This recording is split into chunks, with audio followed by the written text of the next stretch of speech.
Er contou então que logo que ele se viu fora do corpo, ele avistou duas saídas, aliás, correspondendo a duas entradas no plano de lá. Por uma dessas entradas, as almas boas deviam passar e ir para as regiões celestiais. Para a outra, elas penetrariam para uma parte inferior, nas zonas infernais.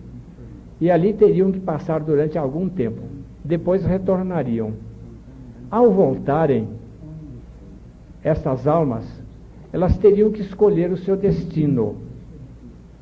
E esta escolha devia ser feita da seguinte forma. Primeiro, eles recebiam uma advertência da Laquesis. Laquesis era uma virgem, uma das 3 virgens, filhas da necessidade. Era Laquesis, Clotos e Atropos. Laquesis dizia o seguinte a essas almas, antes delas escolherem seu destino. Declaração da Virgem Laquesis, filha da necessidade, almas efêmeras, vós ireis começar uma nova carreira e renascer na condição de mortais. Não será jamais um gênio que vos determinará a sorte. Sereis vós mesmas que escolhereis o vosso destino. Aqui está bem explícito a lei do karma. Cada um é que escolhe o seu destino. Após este aviso, cada alma escolhia o seu destino.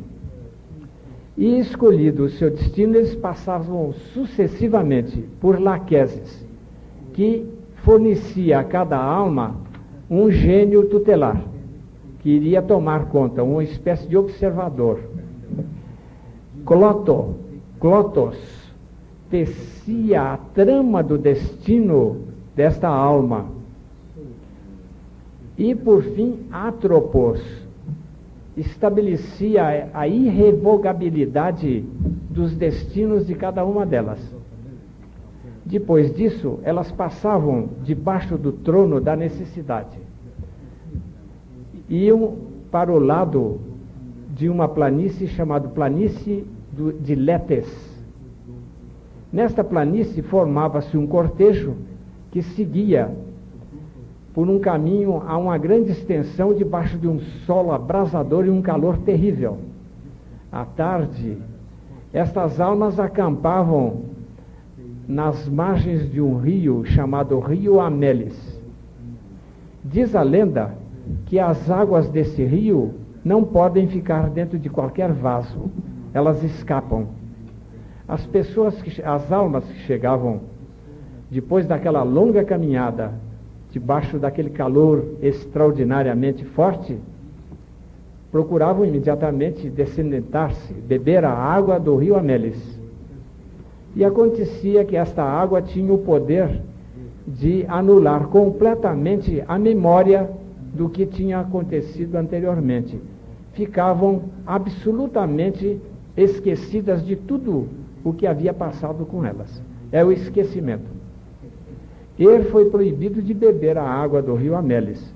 E disseram a ele: não beba desta água, porque você vai precisar contar aos seus companheiros o que aconteceu com você quando você voltar para lá. Diz então a lenda, conclui da seguinte forma: à noite, todas as almas que ali se encontravam dormindo foram surpreendidas por um trovão violento, uma espécie de tremor de terra, e todas foram atiradas para o espaço, caíram sobre a terra, e cada uma encontrou onde reencarnar. E o teve muita sorte, porque chegou na pira exatinho na hora que iam pôr fogo, e pôde assim contar para os seus companheiros esta história que eu estou contando aqui agora. Nós temos que assinalar outros locais e outras religiões onde a reencarnação é aceita. Nós temos que começar aqui por Buda, Siddhartha Gautama, nascido cerca de 560 anos antes de Cristo. Ele nasceu no encantador país onde nasceu também o professor Banerjee. Ele nasceu nas fraldas do Himalaia, na aldeia de Kapilavastu, e pertencia à tribo dos Sakyas.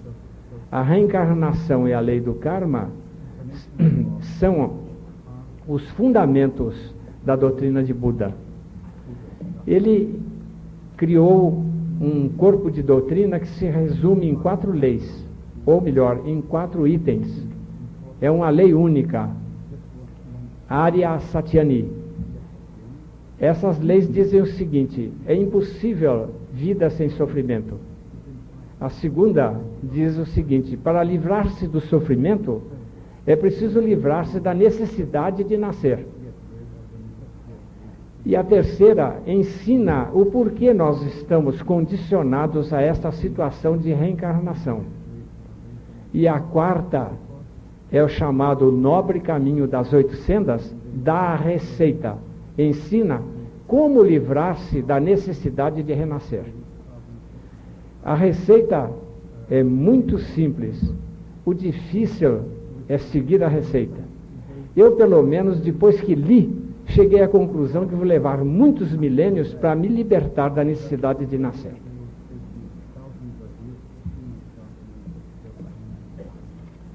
O budismo é muito difundido e, com ele, a ideia da reencarnação.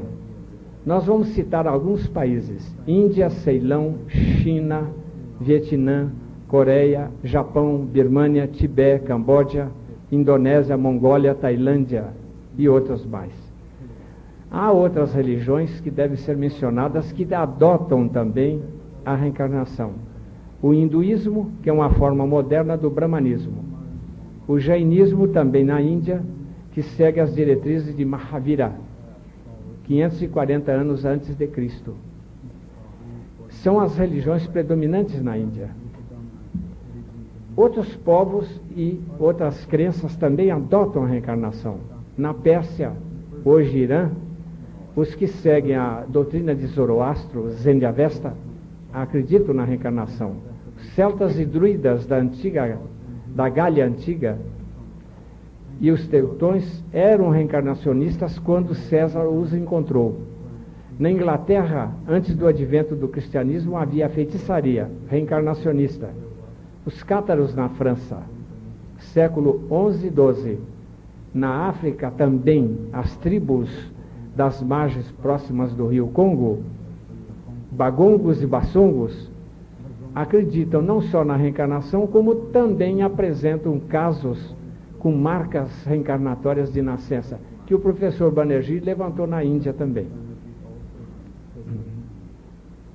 No Alasca, os índios Tlingit, os esquimós, os peles vermelhas, Winnebagos e os Chippewa foram estudados pelo professor Radier e também por Kose. E na Turquia e no Líbano, a seita dos drusos é reencarnacionista.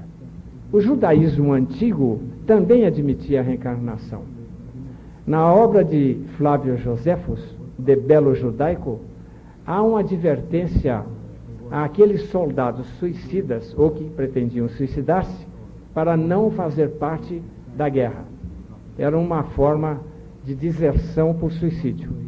Então ele dizia o seguinte, Flávio Joséfos: não vos recordais de que todos os espíritos puros que se encontram em conformidade com a vontade divina vivem nos mais humildes dos lugares celestiais e que no decorrer do tempo eles serão de novo enviados de volta para habitar corpos inocentes? E aí ele fazia advertência: mas as almas daqueles que cometeram suicídio serão atiradas às regiões trevosas do mundo inferior. Flávio Joséfos é muito famoso por ter sido o único historiador não religioso que citou a presença de Jesus na sua época, no seu tempo. Como muitos aqui sabem, a história oficial não menciona Jesus naquele tempo. Flávio Joséfos é o único que menciona. No Velho Testamento e no Novo Testamento também há menções da reencarnação. Nós encontramos no Velho Testamento em Job, Jeremias e Malaquias. E no Novo Testamento os 4 evangelistas, e inclusive São Paulo, nas epístolas aos Romanos e aos Efésios. Eu não cito aqui os versículos e capítulos, mas eu os tenho à disposição de quem quiser. Agora, uma pergunta. A reencarnação é uma crença ou uma lei natural? Ou uma lei biológica?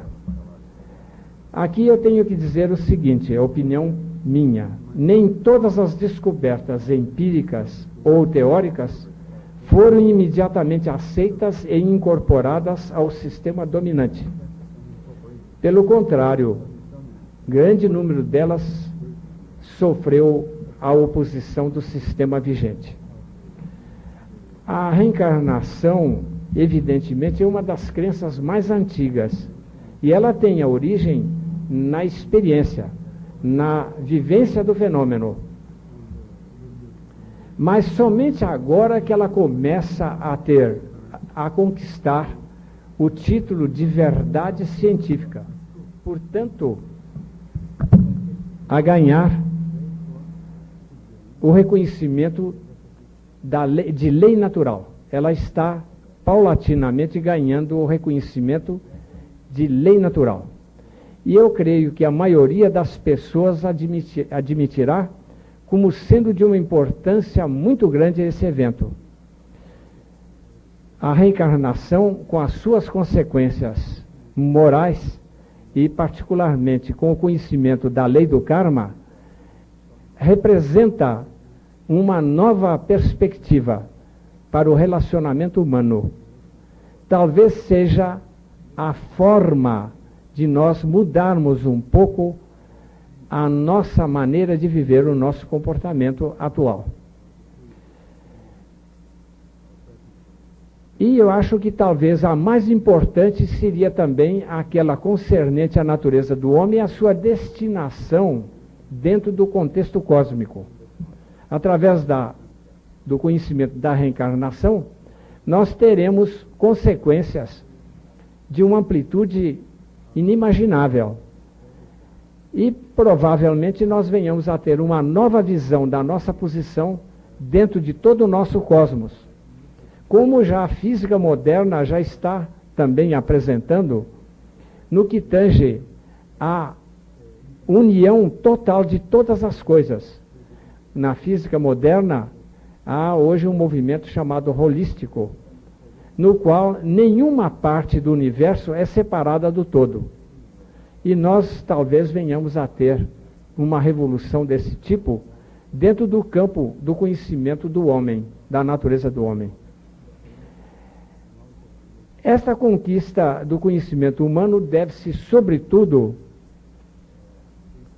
a um grupo bastante limitado e de pessoas idealistas, de pessoas que estão lutando sozinhas para trazer à humanidade a certeza da reencarnação. E devemos isso também, sobretudo também, a um método de pesquisa simples, lógico e seguro. Esse método é a investigação rigorosa das recordações de vidas anteriores, relatadas por crianças desde o início de sua comunicação verbal. O primeiro cientista a aplicar sistematicamente este método na pesquisa da reencarnação foi o professor Hemendra Nath Banerjee, a quem nós prestamos nesse momento a nossa homenagem e espero que nós possamos ouvi-lo daqui para diante. Muito obrigado.